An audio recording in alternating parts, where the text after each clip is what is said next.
Good morning दोस्तों। मैं Shashikant Kumar SK Ram classes में स्वागत करता हूं। आइए शुरुआत करते हैं बिहार बोर्ड का क्लास 10 का इतिहास का पहला लेसन यूरोप में राष्ट्रवाद।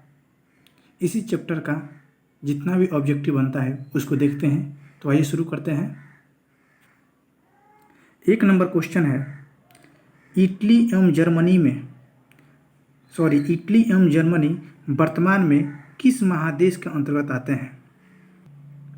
इटली एवं जर्मनी वर्तमान में किस महादेश के अंतर्गत आते हैं? तो इसका उत्तर होगा यूरोप।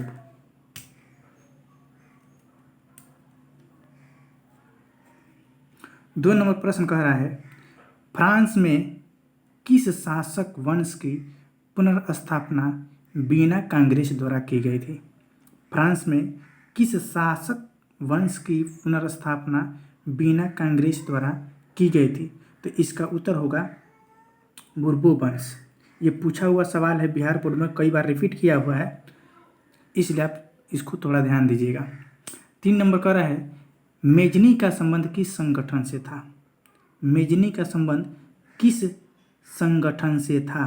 तो इसका उत्तर होगा कार्बोनरी। 4 नंबर प्रश्न कर रहा है, इटली एवं जर्मनी के एकीकरण के विरुद्ध निम्न में से कौन था? ऑप्शन आपके सामने है, इंग्लैंड, रूस, ऑस्ट्रिया और प्रसा। इन 4 ऑप्शन में इसका आंसर कौन सा होगा? तो इसका आंसर होगा ऑस्ट्रिया, ग। आइए 5 नंबर प्रश्न देखते हैं। 5 नंबर प्रश्न कह रहा है, काउंट काबूर को विक्टर इमैनुअल ने किस पद पर नियुक्त किया? काउंट काबूर को विक्टर इमैनुअल ने किस पद पर नियुक्त किया था? तो इसका उत्तर होगा प्रधानमंत्री। इसका उत्तर होगा ग। आइए 6 नंबर प्रश्न देखते हैं। 6 नंबर प्रश्न कह रहा है, गैरीबाल्डी पेशे से क्या था? 4 ऑप्शन है इसके सामने, सिपाही, किसान, जमींदार, नाविक। इनमें से इसका उत्तर होगा नाविक। गैरीबाल्डी पेशे से नाविक था। 7 नंबर है, जर्मन राइन राज्य का निर्माण किसने किया था? तो ऑप्शन में है लुई 18वां, नेपोलियन बोनापार्ट, नेपोलियन तृतीय और घ में है बिस्मार्क। तो इसका सही आंसर होगा नेपोलियन बोनापार्ट। 8 नंबर प्रश्न कर रहा है कि जालबेरिन एक संस्था थी। ऑप्शन आपके सामने है, क्रांतिकारियों की, व्यापारियों की, विद्वानों की, पादरियों, सामंतों की। तो इसका उत्तर होगा जालबेरिन जो थी एक व्यापारियों की संस्था थी। सबसे इम्पोर्टेंट सवाल, रक्त एवं लौह की नीति का अवलंबन किसने किया था? रक्त एवं लौह, ये सवाल बिहार बोर्ड में कई बार रिपीट किया है। रक्त एवं लौह की नीति का अवलंबन किसने किया था?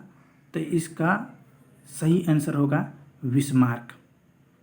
आइए 10 नंबर प्रश्न देखते हैं। 10 नंबर सवाल कह रहा है, फ्रैंकफर्ट की संधि कब हुई थी? ऑप्शन आपके सामने है, 1864, 1866, 1870 और 1871। तो इसका सही आंसर होगा 1871। 10 मई 1871 को फ्रैंकफर्ट की संधि हुई थी। 11 नंबर सवाल कह रहा है, यूरोप वासियों के लिए किस देश का साहित्य एवं ज्ञान विज्ञान प्रेरणा स्रोत रहा? यूरोप वासियों के लिए किस देश का साहित्य एवं ज्ञान विज्ञान प्रेरणा स्रोत रहा? ऑप्शन आपके सामने है, 4 ऑप्शन, जर्मनी, यूनान, तुर्की, इंग्लैंड। तो इसका सही आंसर होगा यूनान। यूरोप वासियों के लिए यूनान का जो साहित्य है एवं ज्ञान विज्ञान प्रेरणा स्रोत रहा। आइए 12 नंबर सवाल देखते हैं। 12 नंबर सवाल कह रहा है, 1829 ईस्वी की एड्रियानोपुल की संधि किस देश के साथ हुई? 1829 ईस्वी की एड्रियानोपुल की संधि किस देश के साथ हुई?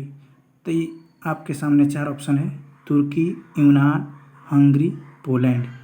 तो इसका सही आंसर होगा तुर्की। 1829 ईस्वी में एड्रियानोपुल की जो संधि हुई वह तुर्की के साथ हुई। नेक्स्ट दिया है, निम्नलिखित में रिक्त स्थानों को भरें। एक नंबर प्रश्न है, डैश डैश के युद्ध में ही एक महाशक्ति के पतन पर दूसरी यूरोपीय महाशक्ति जर्मनी का जन्म हुआ था। डैश डैश के युद्ध में ही एक महाशक्ति के पतन पर दूसरी यूरोपीय महाशक्ति जर्मनी का जन्म हुआ था। तो इसके स्थान पर जो होगा भरेंगे सेडाउन, यानी सेडाउन के युद्ध में ही एक महाशक्ति के पतन पर दूसरी यूरोपीय महाशक्ति जर्मनी का जन्म हुआ था। 2 नंबर प्रश्न कर रहा है, सेडोवा का युद्ध किनके किनके बीच हुआ? तो सेडोवा का जो युद्ध हुआ था वो ऑस्ट्रिया और प्रसा के बीच में हुआ था। तो सेडोवा का युद्ध ऑस्ट्रिया और प्रसा के बीच में हुआ। 3 नंबर प्रश्न है, 1848 ईस्वी की फ्रांसीसी क्रांति ने डैश डैश युग का भी अंत कर दिया। 1848 ईस्वी की फ्रांसीसी क्रांति ने डैश डैश युग का भी अंत कर दिया। तो खाली स्थान में भरेंगे पुरातन युग, पुरातन युग का अंत कर दिया। 4 नंबर कह रहा है, वेटिकन सिटी का राजमहल, वेटिकन सिटी का राजमहल जहाँ डैश डैश रहते थे, जो इटली के डैश डैश से बचा रहा। 2 जगह है खाली स्थान। तो वेटिकन सिटी का राजमहल जहाँ पोप रहते थे, जो इटली के संघर्ष से बचा रहा। 5 नंबर सवाल है, यूनान को एक स्वतंत्र राष्ट्र घोषित करने के बाद बवेरिया के शासक डैश डैश को वहाँ का राजा घोषित किया गया। यूनान को एक स्वतंत्र राष्ट्र घोषित करने के बाद बवेरिया के शासक डैश डैश को वहाँ का राजा घोषित किया गया। तो इसका उत्तर होगा ओटो। 6 नंबर का रहा है, हंगरी की राजधानी कहाँ है? तो हंगरी की राजधानी बुडापेस्ट है। आइए नेक्स्ट क्वेश्चन देखते हैं।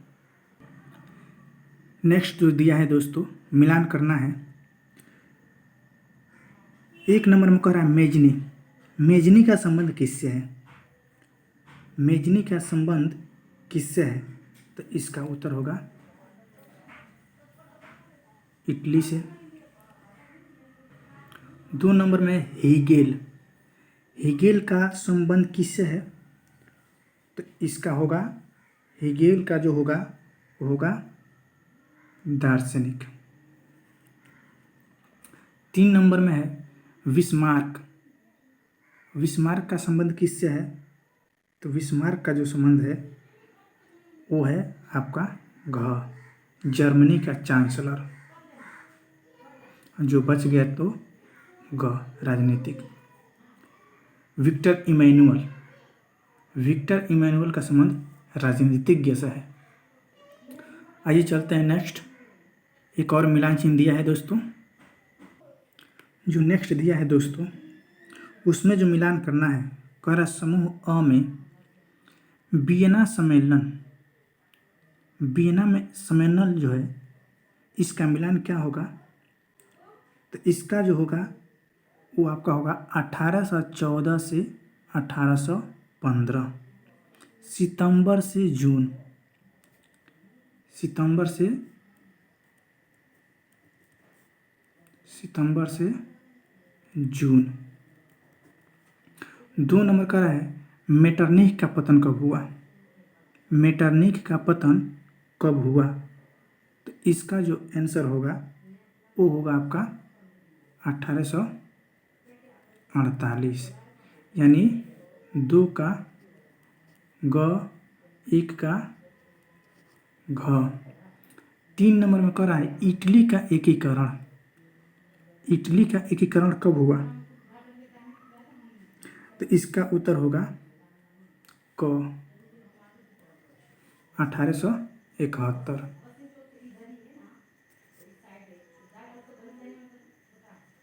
चार नंबर पर है सेडान का युद्ध। तो जो बच गया वो क्या होगा? सेडान का युद्ध। सेडान का युद्ध 1870। ये रहा आपका मिलान। एक और अंत में जो दिया है मिलान चिन्ह, उसको देखते हैं। अगर वीडियो पसंद आई हो दोस्तों तो लाइक कीजिए और ज़्यादा से ज़्यादा शेयर कीजिए। अंतिम जो मिलान चिन्ह दिया है दोस्तों, आइए देखते हैं उसको। कह रहा है कोसुत। कोसुत का संबंध किससे है? तो इसका आंसर होगा हंगरियन राष्ट्रवादी नेता। कोसुत जो था वो हंगरियन राष्ट्रवादी नेता था। ख होगा। 2 नंबर का एड्रियानोपुल की संधि किसके साथ कब हुई थी? तो एड्रियानोपुल की जो संधि थी वो 1829 में हुई थी। 3 नंबर का है यूनान की स्वतंत्रता। यूनान की स्वतंत्रता कब हुआ था? तो इसका उत्तर होगा घ 1832 में। पोलैंड में आंदोलन कब हुआ था? तो इसका उत्तर हो जाएगा क 1830। ये रहा दोस्तों आपका यूरोप में राष्ट्रवाद, जो फर्स्ट लेसन है क्लास 10 का इतिहास में, उसका कुल ऑब्जेक्टिव रहा। अगर वीडियो थोड़ी सी भी आपको पसंद आई हो तो लाइक कीजिए, और जितने भी आपके दोस्त जो बिहार बोर्ड का इस लॉकडाउन के दौरान अपने घर पे बैठ के तैयारी कर रहे हैं उनको ज़्यादा से ज़्यादा शेयर कीजिए।